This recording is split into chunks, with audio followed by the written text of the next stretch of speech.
Doctor Abhijit Sonawane अर्थात doctor for beggars लिखित एक हृदयस्पर्शी कथा मी आता आपल्यासमोर सादर करीत आहे. कथेचं शीर्षक आहे हडळ. मी 9वीत असेल बहुधा. साताऱ्यातून मी त्यावेळी आजीकडे आलो होतो उन्हाळ्याच्या सुट्टीला. मे महिन्याचा शेवटचा आठवडा असावा. ढग दाटून यायचे पण पाऊस पडायचा नाही. खूप रडावंसं वाटतं, मन भरून येतं, पण रडू येत नाही तसंच काहीच. त्या दिवशी आजीबरोबर माझी काहीतरी वादावादी झाली होती. रागानं दिवसभर जेवलो नव्हतो. तिनेही बोलावलं नाही. रागाच्या तिरमिरीत गल्लीतल्या मित्राकडे जायला निघालो. संध्याकाळचे 7 वाजले असावेत. अंधार आणि उजेड एकमेकांना आलिंगन देत पहिले आप म्हणून निरोप देत असावेत. निम्म्या वाटेवर आल्यावर नेमका गडगडाट सुरू झाला. काळोख पडला आणि काय होतंय कळायच्या आत धो पाऊस सुरू झाला. मी चिंब. पावसापासून बचाव करायचा म्हणून जवळच्या एका घरात शिरलो. घर कसलं? पत्रे गोंडपाट लावून केलेला तो एक निवारा होता. आमच्या गल्लीतलं सगळ्यात गरीब कुटुंब आहे. आम्ही जिथे राहायचो तिथे एक 50शीची बाई राहायची. शेजारच्या आयाबाया तिला हडळ म्हणून हिणवायच्या. ती दिसायलाही होती तशीच. डावा डोळा एकदम बारीक. या डोळ्यात काळे बुब्बुळ नव्हतंच. अख्खा डोळा पांढरा फेक. उजवा डोळा बाहेर आल्यासारखा बटबटीत. आतलं बुब्बुळ तिच्या मर्जीविरुद्ध कुठेही गरागरा फिरायचं. या वयातही चेहरा सुरकुतलेला, पांढरे केस पिंजारलेले, तोंडात मोजके दात, त्यातून समोरचा एक पडलेला, दुसरा ओठातूनही बाहेर आलेला. अंगावर लुगडं घातलंय की चुकून अंगावर पडलंय अशी शंका यावी असं नेसलेलं. रंगही इतका काळा की काळ्या रंगानं लाजावं. एकूण अवतार भेसूर. त्यात बोलणं असं की भांडल्यासारखं, प्रत्येक वाक्यात शिवी. कुणीही हिच्या नादी लागत नसे. समोर दिसली तरी विटाळ व्हायचा लोकांना. अपशकुन व्हायचा त्यांना. कोणत्याही सणसमारंभात हिला जाणीवपूर्वक बाजूला ठेवायची. लहान मुलांना तर ती हडळ तुला खाईल अशी भीती घालायची. तिला जादूटोणा येतो, तिच्या घरात कवट्या आहेत वगैरे असंही दबक्यावात बोललं जायचं. हे घर तिचंच. मी नेमका याच घरात शिरलो होतो. पत्र्याच्या त्या घरात मंद चूल पेटली होती. शेजारचा टेंभा मिणमिणता प्रकाश देत होता. ती चुली शेजारीच बसली होती. त्याच नेहमीच्या विस्कटलेल्या अवतारा, केस तसेच पिंजारलेले. चूल आणि टेंभ्याचा संमिश्र प्रकाश तिच्या भेसूर चेहऱ्यावर पडला होता. मूळचाच भीषण चेहरा अजून भीतीदायक वाटत होता. विरुद्ध बाजूला तिचीच सावली जमिनीवर पडली होती. एकूण वातावरण भीतीदायक. मी घाबरलो, पण बाहेर पडायची सोय नव्हती. काय र घोगऱ्या आवाजात ती गरजली. काही नाही, ते आपलं बाहेर पाऊस म्हणून. मी पायाने जमीन टोकरत चाचरत बोललो. ती बसली होती. समोर काटवटीत भाकरीचं पीठ ओतलं होतं. पूर्वी डाळल्याचा पिवळा डबा मिळत असे, त्यावर कसल्याशा झाडाचं चित्र असे. डब्यातला डाळला संपला की त्याचे अनेक उपयोग असत.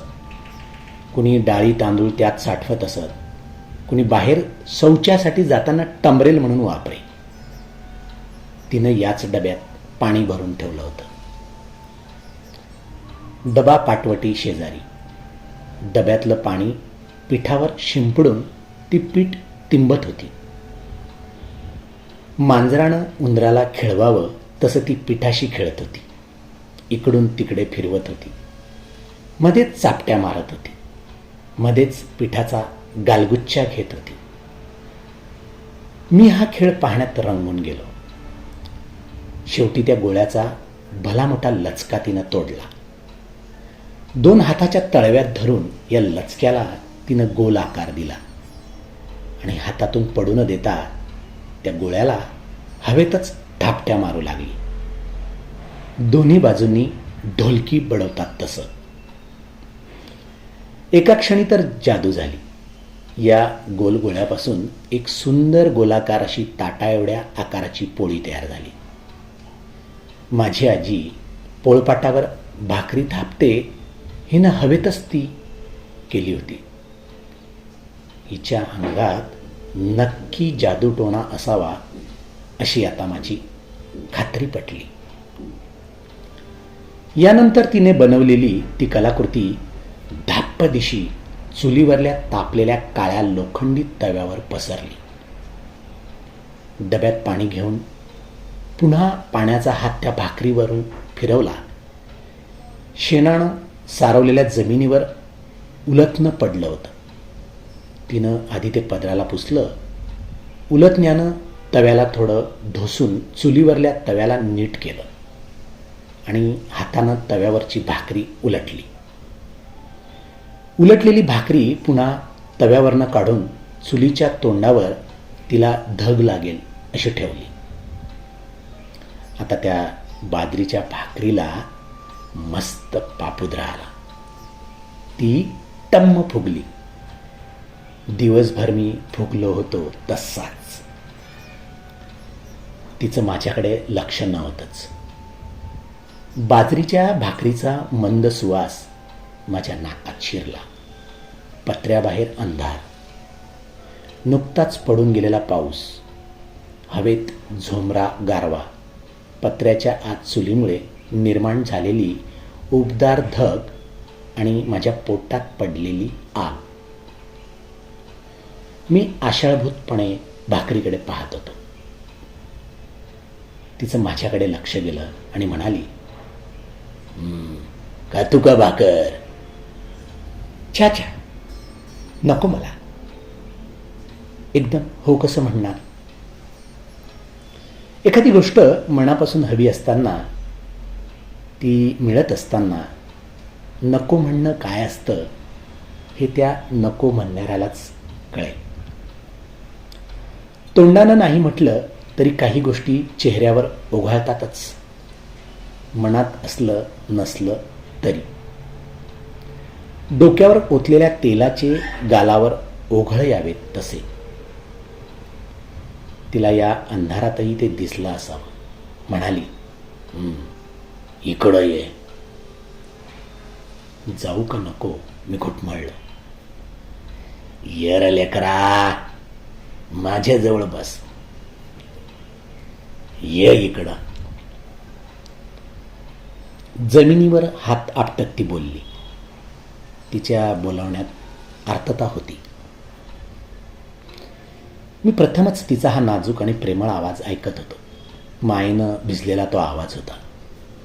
तरीही जवळ बोलावून भाकरीबरोबर ही मलाच खाऊन टाकणार नाही ना, या विचारानं मी मात्र घाबरलो. तिनं पुन्हा हाक मारली. मी पाय ओढत तिच्या दिशेनं घाबरत निघालो. मी जवळ येताना पाहताच ती गालातल्या गालात मंद हसली. मी असं हसताना याआधी कधीच पाहिलं नव्हतं. का हसली असेल ही अशी मला बघून मी आणखी घाबरलो. आता पळायची सोय नव्हती. तिने माझे हात धरले होते. माझे थरथरते हात तिने हातात घेतले आणि झटका देत मला चुलीजवळ खाली बसवलं. चुलीजवळ असूनही मला कापरं भरलं. ती पुन्हा हसली. ओठाबाहेर आलेला दात मला अजून भ्या दावत होता. कवापासनं जेवला नाहीस? डोक्यावर हात फिरवत मायेनं तिनं विचारलं. सकाळपासनं मी चाचरत बोललो. शेणानं सावरलेल्या जमिनीवरच एक जर्मनची ताटली पडली होती. तिनं ती पदरानं पुसली. त्यावर ती गरमागरम भाकरी ठेवली. मी अजूनही संशय होतो. ती पुढे काय करणार मला माहीत नव्हतं. तिच्याबद्दल लोक काय काय बोलतात ते सारं आठवलं. अंगावर शहारे आले. तू भाकर खायला सुरुवात कर, मी तवर भाजी करते. या वाक्यानं माझी तंद्री भांगली. तेवढ्यात तिनं बाजूला असलेली कळकटलेली एक छोटी किटली काढली. दुसऱ्या हातानं तितकीच कळकट एक कढई चुलीवर ठेवली. किटलीतलं तेल कढईत टाकलं. किटलीच्या तोंडाला लागलेलं तेल तिनं बोटानं पुसून घेतलं आणि ते बोट माझ्या केसांना लावत म्हणाली, रोजच्या रोज आंघोळ झाल्यावर डोसक्याला त्याल लावावं, कसं भूतावानी झाल्यात कॅस. असं म्हणत पुन्हा तेच बोट स्वतःच्या पदराला पुसलं. मी तिच्या पिंजारलेल्या केसाकडे पाहिलं. वाटलं मला सांगते तर मग ही का लावत नसेल डोक्याला तेल. भूतावानी हा तिच्या तोंडून आलेला शब्द ऐकून मी अजून घाबरलो. मला याचं काही सोयरसुतक नव्हतं. शांतपणे जरा लांब हात करून तिने मग लसणाची गड्डी काढली. जमिनीत उकरून केलेल्या उखळात टाकली. वरवंट्यानं दणादणात चेचली आणि कढईतल्या तेलात टाकली. उखळ पुन्हा त्याच पदरानं पुसून घेतलं. त्यानंतर गुडघ्यावर हात ठेवत ती भिंतीच्या आधारानं उठली आणि कसल्याशा फडक्याखाली झाकलेली मेथीची गड्डी काढली. बुडख्याकडचा भाग हातानंच पिळून तट्ट दिशी तोडला आणि अख्खी मेथीची गड्डी तिनं अक्षरशः हातानं कुस्करून कढईत टाकली. ना निवडणं, ना साफ करणं, ना देठ काढणं. मेथी गरम तेलात पडली. अगोदरच खमंग तळला गेलेला तांबूस लसूण जणू मेथीची वाट बघत होता. मेथीची आणि त्याची कढईत भेट झाल्यावर छिस असा आवाज आला. हा आवाज मी अजून विसरलो नाही, विसरूच शकत नाही. यानंतर तिनं पुन्हा उलटणं घेतलं. त्याच पदराला पुसलं. भाजी हलवली आणि त्यावर मीठ टाकलं. कढईतूनच चिमटीत धरून तिनं ही भाजी माझ्या हिरव्यागार भाकरीवर टाकली. मी तिच्याकडे नुसता पाहत होतो. माझ्या गालावरून खरभरीत हात फिरवत म्हणाली, खा लेकरा खा, सकाळ धरणं उपाशी आहेस बाबा. यानंतर मी त्या गरम गरम भाजी भाकरीवर तुटून पडलो. मला आठवतं मी त्यावेळी 2 भाकरी आणि सगळी भाजी फस्त केली होती. अन्न हे पूर्ण ब्रह्म याची प्रथमच जाणीव झाली. पोट तुडुंब भरलं होतं, मनही. मी सहज पाहिलं. काटवटीत तिच्यापुरता असणाऱ्या पिठाच्या सर्व भाकऱ्या मी खाल्ल्या होत्या. फडक्याखाली आता भाजी शिल्लक नव्हती. डब्यात अजून पीठ शिल्लक असेल की नाही ते मला माहीत नव्हतं. मला माझीच लाज वाटायला लागली. गंमत अशी की पोट भरल्यावरच लाजेची जाणीव होते, उपाशी पोटी नाही. चुलीजवळ बसून मला घाम आला होता. मी तिच्याजवळ जात म्हणालो, मावशी, आता तू काय खाशील? आयुष्यात पहिल्यांदाच कुणीतरी तिला मावशी म्हटलं असावं. तिच्या डोळ्यातून घळाघळा पाणी वाहायला लागलं. गरागरा फिरणारे डोळे कुठेच ठरत नव्हते. हुंदका येत होता, त्यालाही ती दाबत होती. तिने ओठ मुडपले होते, त्यातूनही एक दात डोकावतच होता. मला जवळ घेत पुन्हा त्याच पदरानं माझ्या कपाळावरचा तिनं घाम पुसला. या पदरातून मला वास आला, शेणानं सारवलेल्या जमिनीचा, उखळात चेसलेल्या लसणाचा, डोक्यात तावलेल्या तेलाचा, माझ्याच घाबरट घामाचा आणि तिच्यातल्या पाना फुटलेल्या आईचा. या पदरानं मी सुगंधी झालो. आता मला तिची भीती वाटत नव्हती. जगात आपलं म्हणून कुणीही नसलेली एक समाजात टाकलेली बाई तिच्याही नकळत आई होऊन गेली. पदरालाही किती पदर असतात ना. वरवर फाटका दिसणारा पदर किती मजबूत असू शकतो. प्रत्येक आई मुलाचं नातं पदरापासून सुरू होतं आणि पदराशी संपतं. या दोन पदरातला काळ म्हणजे आयुष्य. आयुष्यात मला अशी बाजरीची भाकरी आणि मेथीची भाजी पुन्हा कुठंही मिळाली नाही. इंटरनॅशनल कंपनीत काम करताना अनेकानेक 5 स्टार हॉटेलात राहिलो, जेवलो. मेनू कार्डवरच्या व्हेजच्या रकान्यात शोधून शोधून मी मलई मेथी, बादशाही मेथी, लबाबदार मेथी, शाही मेथी, कोफ्ता, काश्मीरी मेथी रोल यासारखे अनेक पदार्थ खाल्ले असतील. छे, स्टारवाल्या हॉटेलात फक्त स्टारच असतात, पण मायेचा चंद्र नसतो, चांदणं नसतं. दुधाचेही गुणधर्म वाढवायला कोजागिरीचा शीतल चंद्रच लागतो. चकाचौंध करणारे भगभगीत दिवे ही ते काय कामाचे. कोणत्याही पदार्थाला कसलीच चव नसतेच मुळी. चव उत्पन्न होते ती करणाऱ्याच्या मनातून. करणाऱ्याचा भाव शुद्ध असला की कोणतीही अशुद्धी त्या पदार्थात दूषित करत नाही. संपूर्ण स्वच्छता पाळून शिव्या देत केलेलं पंचपक्वान्नही भातच.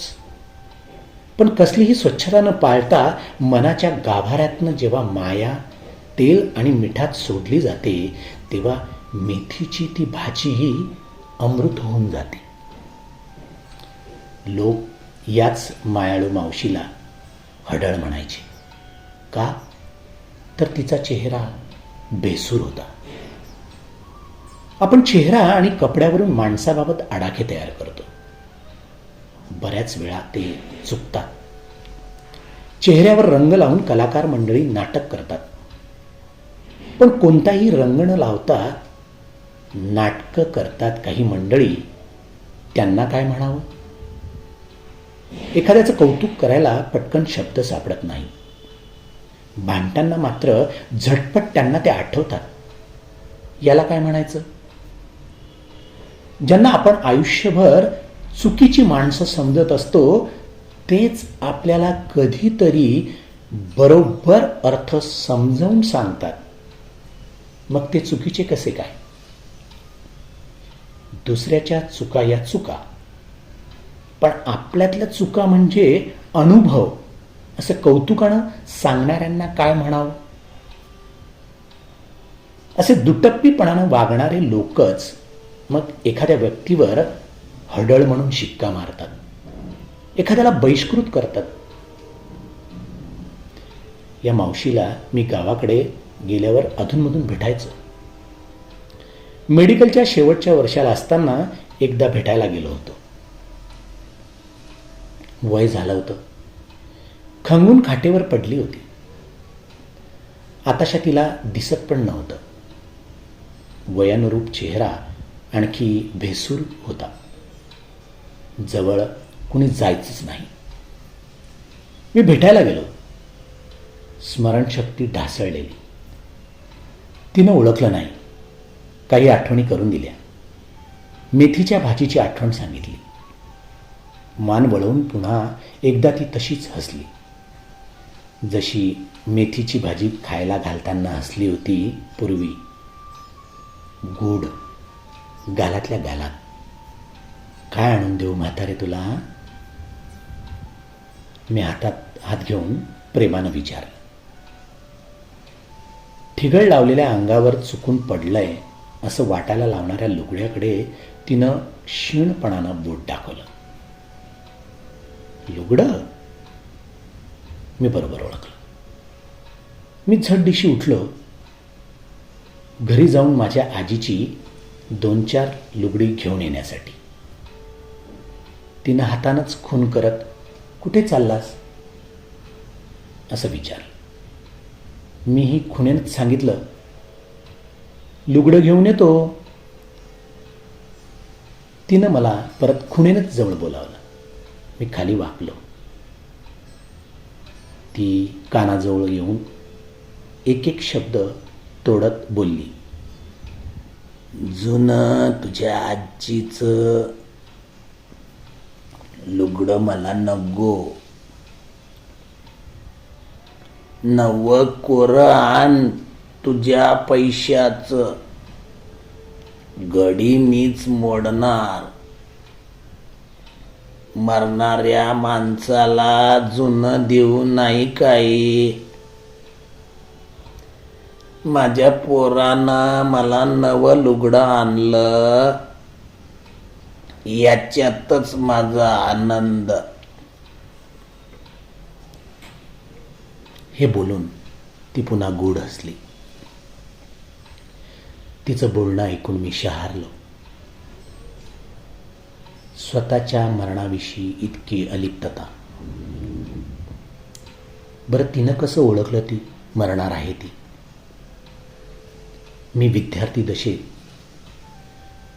नवं लुगडं आणायला माझ्याकडे कुठले पैसे त्यावेळी. पण पुढच्या वेळी आलो की घेऊन येईन असं सांगून मी उठलो होतो. पुढे काही वर्षांनी डॉक्टर झाल्यावर पुन्हा गावी गेलो. गाव चांगलंच सुधारलं होतं. म्हातारीचं घर मात्र पडून गेलं होतं. पत्रे गंजले होते. ज्या खाटेवरती झोपायची ती खाट तुटून पडली होती. एका कोपऱ्यात लोळा गोळा होऊन. गाव खरंच सुधारलं होतं. शेजारी उभ्या असणाऱ्या एकाला खुणेनं विचारलं, म्हातारी कुठे आहे? तंबाखूची पिंक टाकत तो म्हणाला होता, कोण? ती हाडळ वय? अरे ती मेली की कवाच? कोण नव्हतं तिला? पुढचं मला ऐकूच आलं नाही. कोण नव्हतं तिला? कसं सांगू? ती मेली नाही. माझ्या मनात ती कायम जिवंत आहे. कोण कसं नव्हतं? मी होतो की तिचा मनातून. तिनं मुलगा मांडलं होतं मला. आई होऊन ती गेली. मलाच मुलगा होता आला नाही. प्रत्येक वेळी आपलं मूल भेटत होतं म्हणून ती तशी गुढ असली असेल का? यानंतरही मी अनेक वेळा गावाला गेलो. पण गल्लीत फिरताना हे पडकं घर मी टाळतो. मला भीती वाटते आणि लाजही. पटकन समोर येऊन ती दे माझं नवं कोरं लुगडं अशी पटकन पुढ्यात येऊन मागेल ही भीती. आणि तिला ते कधी देऊ शकलो नाही याची लाज. डॉक्टर झाल्यानंतर पैसे होते रगड माझ्याकडे, पण एक लुगडं घेण्या इतकाही मी श्रीमंत नव्हतो. त्या अर्थानं मीही गरीबच की. माणसाकडे पैसा असला की तो श्रीमंत होतो असं नाही. या पैशानं जेव्हा कुणाचा दाह कमी होतो, वेदना कमी होतात, तेव्हा त्या पैशाची लक्ष्मी होते. नाहीतर नुसतेच तो कागद किंवा वाजणारी नाणी. खिशात लक्ष्मी असेल तो खरा श्रीमंत, बाकीचे नुसतेच धनिक. नोटा आणि नाण्यांचे धणी. तिच्या पडक्या घराला लोक हाडळीचं घर म्हणतात. मी मात्र त्याला आईचं स्मारक समजतो. ती गेली. माझ्या डोक्यावर एका न पेलणाऱ्या लुगड्याचं ओझं ठेवून गेली. तिच्या घराजवळनं जाताना मी नजर चोरतो, एखादा देणेकरी असल्यासारखा. पण का कोण जाणे, त्या पडलेल्या घराकडं तरीही पाय वळतातच आणि उगीचच भास होतो. तुटलेली ती जीर्ण खाट माझ्याकडे बघत मंद मंद हसते आहे, गालातल्या गालात. तसंच गुढ. आणि मी पाय ओढत एकटाच मी तिथून चालायला लागतो, गुढात आई नसलेल्या एखाद्या बेवारशासारखा.